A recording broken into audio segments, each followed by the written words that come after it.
Hello and welcome back to the Brandon Can Win channel. So in the year 1996, two things happened. One, I was born. Hi, I'm 28 years old. And two, Donkey Kong Country had a cartoon. I did not know this. I do have like a brief memory from the past. I think one of my cousins was watching me with their like boyfriend or girlfriend at the time. I don't remember which cousin it was or whatever. But they got like this Donkey Kong Country like VHS thing, and I remember watching that kind of. I was probably like, gosh, I was probably like 3 or something, 5 maybe. Fast forward to like earlier this year, I just find out that, oh, there was a Donkey Kong Country cartoon? So today we're going to be looking at that cartoon. I actually reacted to it on stream. Yeah, we're going to be talking about that show today. The good, the bad, the ugly, and well, it's going to be mainly the bad and the ugly, but there'll be some good in it. So, let me start by saying, I think this is one of those adaptations or projects where the source company, which in this case is Nintendo and Rare, did not work with this company at all. That's what I wholeheartedly think. I can't see Nintendo working on them with this, or else a lot of this stuff wouldn't be what it is. Let me play you the intro really quick.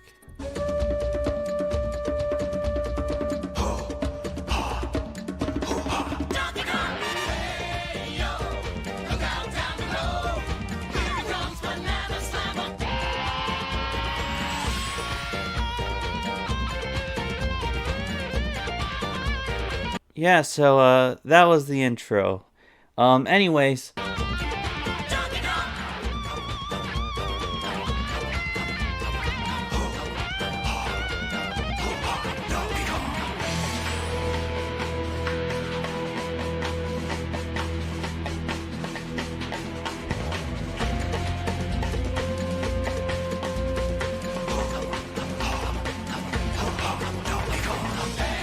Okay, I thought the intro was finished. Anyway.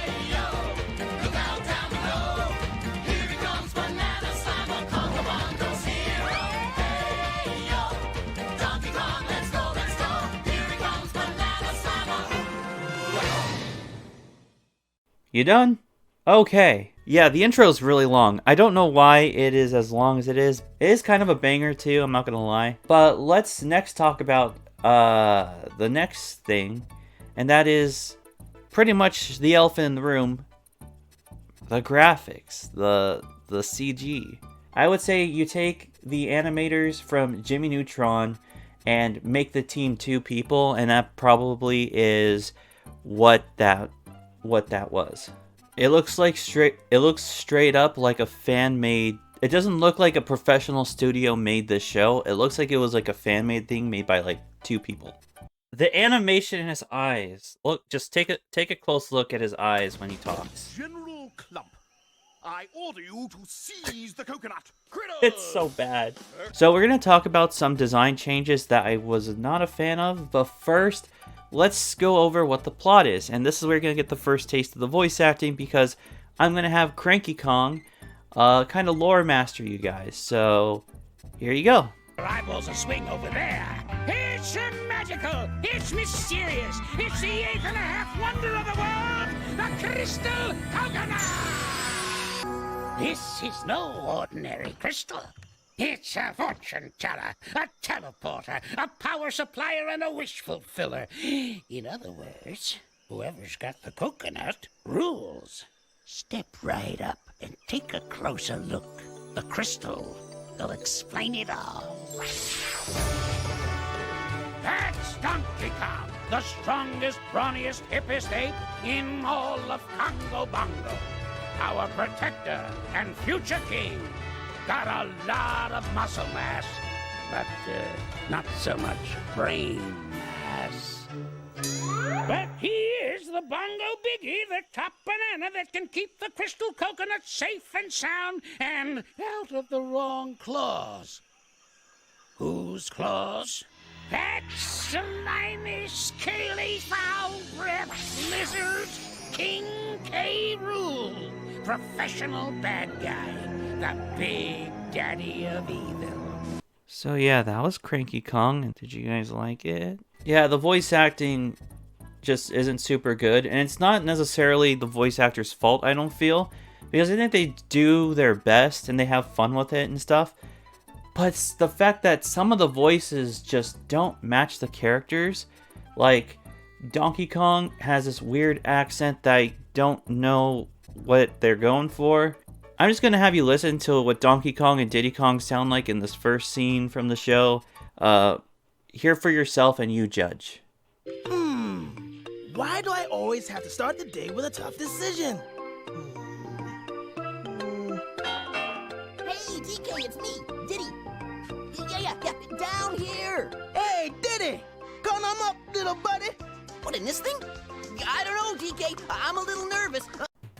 After listening to that, I just appreciate Seth Rogen's Donkey Kong from the Mario movie so much more. I mean, with a lot of the characters in that movie, by the way, the voice acting kind of fit the characters for some reason. Like, even Chris Pratt's, like, just Italian accent without doing, like, the Mario voice. Like, it actually kind of fits. But with this show, the only ones that really fit are, like, Candy Kong, Cranky Kong kind of, and K. Rool, weirdly. Continuing on with, like, voice acting stuff, it's also worth mentioning, this is a musical. Yeah, every episode has some sort of musical number in it. Of the 2 episodes that I've watched on stream, my favorite one was called Be Bad. It's from Season 2, Episode 1. And to preface it, so you guys aren't confused, because I'm going to just play it for you guys because it's so good. Basically, the plot of that episode is they're like making a movie or something. Donkey Kong is cast to be the main villain. So, yeah, here's the song. I actually think it's a banger, and, you know, despite how the direction of the voice acting, they got pipes.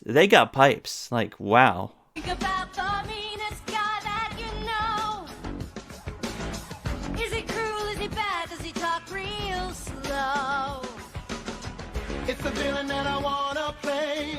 I don't know if I can be that way. If I gotta be bad, I gotta find a way. Talk bad, look bad, be bad. Walk bad, think bad, be bad. The feeling in your mind has to be unkind. If you wanna be good, you gotta be bad.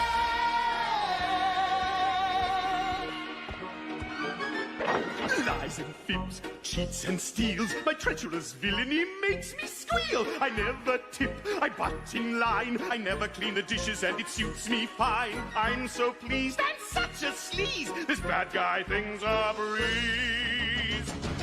Gonna steal, gonna be untrue. My black heart is through and through.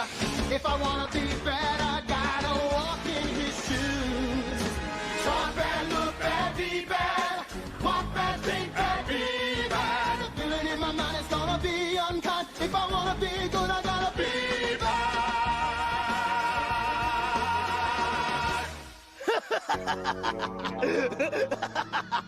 Alright, so moving on from, like, the voice acting part of it, I want to talk about some design issues I have real quick.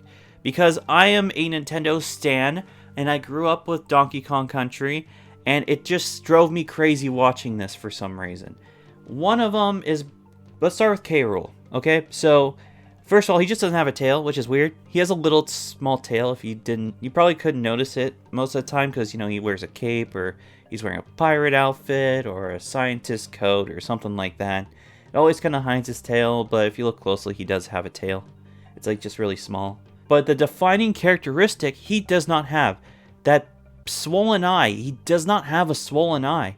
That's, like, his defining characteristic, and it's just a normal-ass eye. Yeah, it's sort of, he kind of, like, raises that eyebrow a little bit sometimes, I've noticed. But it's not swollen and gross. That's like his defining characteristic. And it's just not there. The next design choice that I think was weird was changing Candy's outfit. Like, I kind of get it. It's kind of promiscuous in the game a little bit, the original Donkey Kong Country game. Just like a little bit for that time at least. But they changed it so she has like booty shorts and like a crop top and a headband and her hair is up. It's really weird. And they even changed her character a little bit because, you know, in Donkey Kong Country, straight up, she's Donkey Kong's love interest, like, girlfriend. But in this one, he's, like, trying to get her to be his girlfriend. It's a whole... They just changed so much. For some reason, Funky Kong is blonde now. I don't know why. And then the worst design of all is actually an original character. Probably my least favorite character in this entire show. Let me introduce you guys to Bluster. He has a comb-over, a mustache, and cuffs. Here's me roasting the shit out of him. What the fuck is this guy's built? Now that I have a good look at him. He has some weird black comb-over hairstyle looking ass. Got a weird mustache looking ass. Wavy leg looking ass. Are those cuffs? Is he wearing cuffs? Cast the spell on him can undo the curse. Oh, bro's wearing cuffs. Yeah, I don't like him. He needs to go. He needs to go and just never come back. He is one of the most unlikable characters in the show. He's supposed to be unlikable, to be fair. But still, like, what is that design? Like, he's... Like, I don't understand. It's like they're trying to make these monkeys humans, but I don't know. The last thing I want to go over with you guys with this show, because there's a lot going on here, is how out of pocket this show is. Because so there is a scene. So the plot of the first episode is K. Rool makes this robot copy of Candy to kind of lure him in Donkey Kong into a trap where she cuts his hair and then he loses all his strength. And let me play you my live reaction to this scene just so that you guys understand how out of pocket that was when I first watched it. Snip, clip, power slip. You're a wimp, and that's it. What? Snip, snip, gonna clip. Make you my sweet and sexy chimp. What? What did she just say? What's going on? What did she just... What did you say? What did you say? Snip, Donkey Kong. No way, this was an actual kids show. Kids, children's show. Snip, snip, gonna clip, make you my sexy chimp. In a kids show. This was a kids show. This was a program aimed towards children. I've watched 90s cartoons, and I don't remember them being this out of pocket. So yeah, my opinion on the show is that it's just bad. It's bad. It's clear that Nintendo had nothing to do with it. I don't know why it was made. I guess it was a cash grab or some shit. I don't know why Nintendo gave them the license to make it, but okay. But it is one of those shows where there is like kind of a fan base to it. Like I scrolled down the comments of the first episode and I saw that like there are people who genuinely like the show. And there are people who probably watch it thinking it's so bad it's good.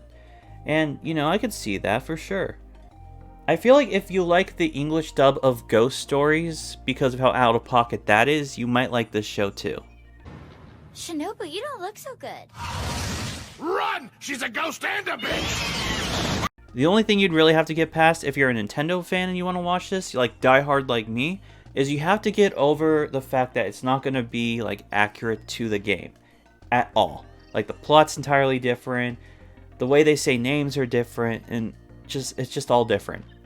But if you can get past that, it might be an enjoyable watch. Maybe I should give it a second chance. Maybe I'll watch more episodes on stream if people want me to. But yeah, that's my opinion. I think that it shows an interesting time in video game adaptations. It reminds us that the 90s were weird with their cartoons and stuff. And it really makes us appreciate the new adaptations we're getting, where they work directly with the video game companies. So I want to know your thoughts down below. Have you seen the Donkey Kong Country show? Do you like the Donkey Kong Country show? What are your general thoughts? Do you love how out of pocket it is? Do you love the grade A animation? Also, what's your favorite video game adaptation of all time? I want to know down in those comments. Let me know. One last thing before I go. I want to share my full first time reaction watching that show on my second channel. I'll have it at the end screen once it is up. If you enjoy, be sure to subscribe. Hit the notification bell when you do. And yeah. So long and good night.